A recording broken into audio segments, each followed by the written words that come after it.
we cannot expect ourselves to do it perfectly. Like, that expectation is going to set us up for absolute failure. We have to come to the table with self-compassion because we are not going to get it all right. Welcome to the Sparkle Project. I'm Emily, a divorced mom of two on my own journey to shine a little brighter. This podcast is here to help you protect your sparkle amidst the chaos and impossible expectations of modern motherhood. If you're a mom ready to choose yourself and shine, you are in the right place. Let's dive in. Hey, welcome to the Sparkle Project. It's Emily here. I am so glad that you are here with me today listening to this episode. I am going to be honest, it has felt really tough being a mom recently. The current climate in the United States has been tricky to navigate. It's been really impacting me on a day-to-day basis when I get on social media and just see the atrocities that are happening in this country and then around the world too. And not only having to navigate that as an individual, but we have to continue parenting through it. We have to continue showing up and getting our kids ready for school, getting them out the door on time so that they're not late to class, which mine are a lot of the time. Having to make dinner, make sure they're fed, get them down for bed, which sometimes is easy and sometimes is a pain. And of course, it's not just what's going on in the external world. We're all navigating our own challenges in our lives because there are seasons of motherhood that are harder than others. And it doesn't just stop when the external factors get tricky. And so today I want to zero in on the key to getting through these harder seasons of motherhood, because we can't always change what's going on around us. I mean, I would say most of the time we can't change the societal factors to our experiences, but we do have agency in how we show up to our days. And if we can make it a little bit easier on ourselves, I say that's a win. So I'm not going to keep it from you what the key to getting through these harder seasons is. Undoubtedly, I would say the key to getting through the harder seasons of motherhood is self-compassion. Giving ourselves a healthy amount of grace through the difficult times matters. Being kind to ourselves when we're struggling is important. And it's not about letting ourselves off the hook. It's not about pretending that we don't have responsibilities or just accepting where we are and not doing anything about it. But it's about being compassionate with ourselves in the whole of the human experience. Because yes, we are moms, we are raising children, but we are also humans and we are also navigating chaos right now. And I say navigating chaos right now, I know that there's been a lot of bad things happening for a long time, and different groups of people face different hardships at different times. As a white mother, I acknowledge that I have a lot of privilege in some of the very real fears facing people of color and families of color right now don't necessarily apply to me personally. And that is important to acknowledge. So I don't want to make it seem like all of a sudden right now things are bad and they haven't been. They've been great before, because that's just not the reality of the situation. But I think we're seeing things come to a head right now in a way that feels a little different. And I want to just offer you all a new lens to look at yourself through to help navigate this season, whatever that means. Because here's the thing. Here's what can make things harder for ourselves. When we are going through our day-to-day, making decisions on how we're going to raise our children, essentially, right? Like, it's constant decisions that we're making. And if we're also struggling on the personal end of that, sometimes those decisions and the outcomes of those decisions don't look the way that we would have hoped they would. And that can feel really crappy when you're like, God, I'm not even showing up as a mom the way I want to be. Like, I suck at this. We get caught in those cycles of negative self-talk when we're not seeing the results of our parenting the way that we want to be. We know we're not showing up the way we want to be. And it becomes this kind of spiral into shame and into feeling bad and into like perpetuating the non-ideal way that we're showing up in the first place. And so if we can interject that cycle, interject that spiral with self-compassion, it can just help to ease some of the burden that we're adding on ourselves. Something I like to think about is how We are all doing this for the very first time. Like, even just thinking about our children, my kids are 7 and almost 5. And I've never raised a 7 and almost 5 year old. Like, this is the first time I'm doing that. I've been the mom to my kids for 7 years now, but it looks different right now than it did a year ago, than it did 2 years ago, than it did 3 years ago when I was a completely different version of myself, right? And my youngest was a whole lot easier back then, right? Like things have changed. And so this is the very first time that I am raising these children at the period and at the stage that they're in. And this is also the first time that I have shown up to the world as this version of myself. We are all continually growing. We're all continually learning new things about ourselves, opening old wounds, addressing those wounds, healing, growing, figuring out new parts of how we want to show up, getting more in tune with our values. And all of these things contribute to how we show up. And it's always changing. Like, there's no way it's not changing. We're not stagnant ever. We're always learning new things, which means we're always showing up as a new version of ourselves. So this is the first time, today is the first time you are showing up as this version of you. We don't expect our kids to be able to ride a bike perfectly the first time they try. And we can't expect ourselves to show up with perfection doing this for the first time. Doing this whole parenting thing with this particular set of kids at this particular age, in this particular state of yourself. And then we look around us to the external factors, the world around us, and things are changing there too. The landscape that we are mothering in is constantly changing. And whether that is like things actually changing right around us or in what we're seeing online, or just our awareness to different things becoming increased. It's our first time dealing with raising this set of kids at this certain age and stage, in this certain version of ourselves, in this exact climate we're raising them in. Again, we cannot expect ourselves to do it perfectly. Like, that expectation is going to set us up for absolute failure. We have to come to the table with self-compassion because we are not going to get it all right. We are going to fail. We are going to do things that even maybe disappoint ourselves. But we can meet ourselves with kindness and grace and say, you know what? I am learning still. I am trying my best. That may not have been my best, and that's okay. I'm going to try again tomorrow and get back on the bike with the training wheels and try again. Self-compassion also looks like accepting that certain things are going to be hard and being okay with growing in that hard. For me, as a single mom, this last year and a half of getting used to what that looks like in my home has obviously been a factor to how I show up in motherhood.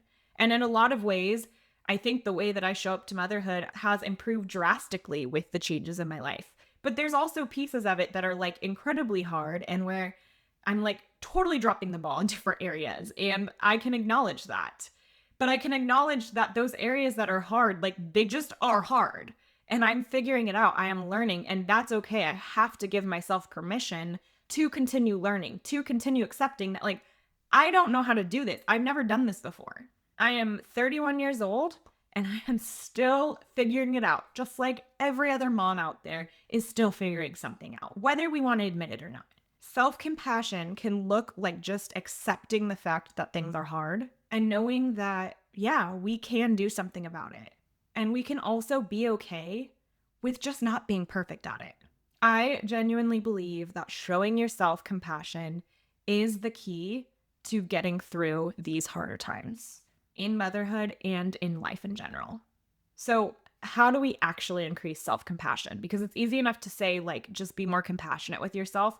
But realistically, if that's not our norm, if we have always been hard on ourselves, I know for many of us, that's the case. Like, we were raised to be perfectionists. We were raised to be these good girls who do it all right. And we were praised for that. And when we don't hit those marks, it feels really shitty. So we might not have the self-compassion foundation to work from here. So I want to give you some tactical strategies to increase your self-compassion. And it's not things that will make this happen overnight, but it's some actions you can take to help shift yourself away from the self-criticism and into the self-compassion that you really deserve. So, my first tip is to increase opportunities for others to show you compassion. So, it's not the self compassion, but it's accepting compassion from other people. In my own life, this is huge. So, I have a really good friend I can go to when I'm having a hard time who will validate my experiences and offer me compassion. Whether she agrees with me or not, she always comes at our conversations with a sense of compassion. And she shows me how I can view situations through a lens of compassion. And I do the same for her.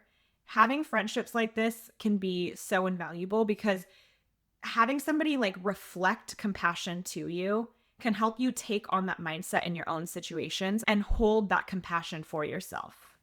I also find that therapy has been really helpful with this as well. When I share something that I'm struggling with my therapist and she responds with compassion, it's like the learning to accept that compassion from someone else helps me to be able to like formulate those compassionate responses to myself and accept them. So if you are dealing with something where you're feeling really shitty about yourself in the way you showed up in a situation of motherhood or just in general, expressing that to somebody that you trust to give you a compassionate response, whether that is a friend or family member who just has a lot of love to give you, or a trusted therapist or coach, or somebody else who can reflect that compassion to you, can be immensely helpful in just learning how to shape things through the lens of compassion and then also in how to accept that compassion for yourself. Another way we can start to shift towards self-compassion is by simply acknowledging and naming negative self-talk when it happens, when we are kind of beating ourselves up over something, to pause and recognize what we're doing and why it's not helpful. It may not just naturally bring compassion to the table, but if we can even just start to point out the places where we're lacking in compassion, we can start kind of undoing that a little bit. This does, though, require quite a bit of mindfulness and presence in the current moment. We have to be like with it enough to stop and identify those thoughts. So if you find yourself in a spiral where you're just feeling so bad about something, taking a few deep breaths or doing something else that grounds you in the present moment can be immensely helpful, because you can start to identify where the compassion is lacking and acknowledge that the self-criticism is not benefiting anyone. And it opens the door then for those more compassionate responses to self. Another thing you can do, and I can't recommend this enough, is practicing kindness towards yourself. Like I said, so many of us are conditioned into being hard on ourselves. Like, that's the reality of being a millennial woman. Like, we might not actually know how to be kind to ourselves, and it's a skill. My favorite way to actually practice kindness towards yourselves is to do it with your kids. My kids and I sometimes will go around the table at dinner time.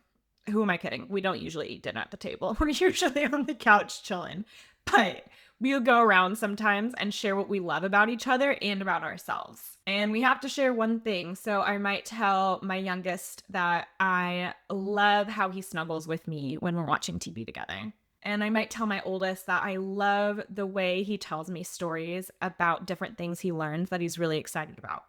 And then I get to myself and I have to tell myself something that I love about myself. And sometimes that's easy. And sometimes it requires me stopping and kind of making something up that, like, in that moment, I don't hate about myself. Sometimes it's literally listening to what my kids say they love about me and repeating that back. But it's this practice of being kind to ourselves, of showing ourselves love. It's not enough just to acknowledge the self-criticism. We also have to have the skill to show ourselves that kindness and compassion back. And we have to practice it. We have to do the learning that we may not have done growing up. And the last piece of advice that I have for increasing our self-compassion in our day-to-day life is self-care, taking care of ourselves. And the reason why taking care of ourselves, showing ourselves care, making sure that our needs are getting met, increases our capacity for self-compassion is that self-care is very much linked to self-love and self-appreciation. And whether you're starting from a place of self-love or self-appreciation, or you're starting from a place of, okay, fine, I'm going to do something to get my needs met, even though I don't feel like I'm deserving of it, even though like that's rough for me and it's not backed by the self-love. Just showing up for yourself in small ways and doing things to get your needs met shows a level of care for yourself. It shows a level of love for yourself. And so even if you're starting with the actions, starting with the self-care, it does lend itself to feeling cared for, to feeling loved, to feeling compassion.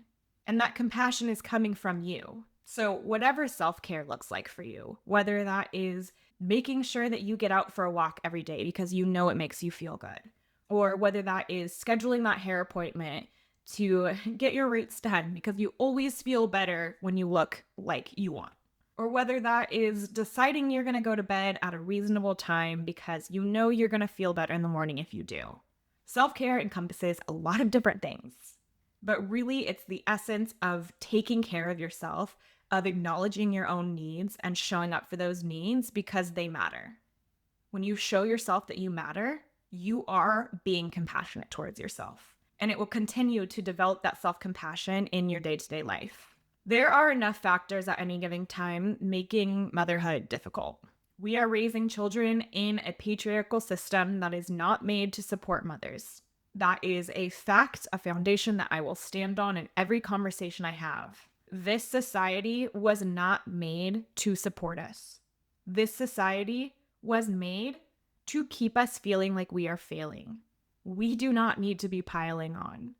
When we can meet ourselves with compassion instead of criticism, when we can give ourselves grace instead of guilt, we can get through the hard times.